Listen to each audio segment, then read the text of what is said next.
સુરતના વેસુ વિસ્તારમાં આવેલી પ્રતિષ્ઠિત ભગવાન મહાવીર કોલેજમાં આજે આગ લાગવાની ઘટના બનતા શૈક્ષણિક આલમમાં ચિંતા પસરી ગઈ હતી. કોલેજના નર્સિંગ ડિપાર્ટમેન્ટમાં લાગેલી આ આગને કારણે કેમ્પસમાં હાજર વિદ્યાર્થીઓ અને સ્ટાફમાં દોડધામ મચી ગઈ હતી. સદનસીબે ફાયર વિભાગની સમય સૂચકતાને કારણે મોટી દુર્ઘટના ટળી હતી. પ્રાપ્ત માહિતી મુજબ ભગવાન મહાવીર કોલેજમાં ઘટના નર્સિંગ ડિપાર્ટમેન્ટના પહેલા માળે આવેલી ઓફિસમાં બની હતી. ઓફિસમાં લાગેલા એસીના વાયરિંગમાં અચાનક શોર્ટ સર્કિટ થયું હતું. વાયરિંગમાં લાગેલી આગે જોતજોતામાં ઓફિસની બારીના પડદાને ઝપેટમાં લઈ લીધી હતી, જેના કારણે ઓફિસમાં ધુમાડાના ગોટે ગોટા નીકળવા લાગ્યા હતા. આગની જાણ થતાં જ કોલેજ તંત્ર દ્વારા તાત્કાલિક ફાયર વિભાગને જાણ કરવામાં આવી હતી. રાહતની વાત એ છે કે આગમાં કોઈ પણ પ્રકારની જાનહાનિ થઈ ન હતી.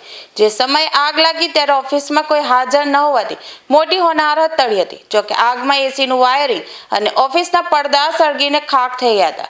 ફાયર વિભાગની સતર્કતાને કારણે આગ બીજાના રૂમમાં કે ઉપરના માળે પ્રસરતા અટકી ગઈ હતી. હાલ સમગ્ર ઘટનાને લઈ વધુ તપાસ હાથ ધરી છે.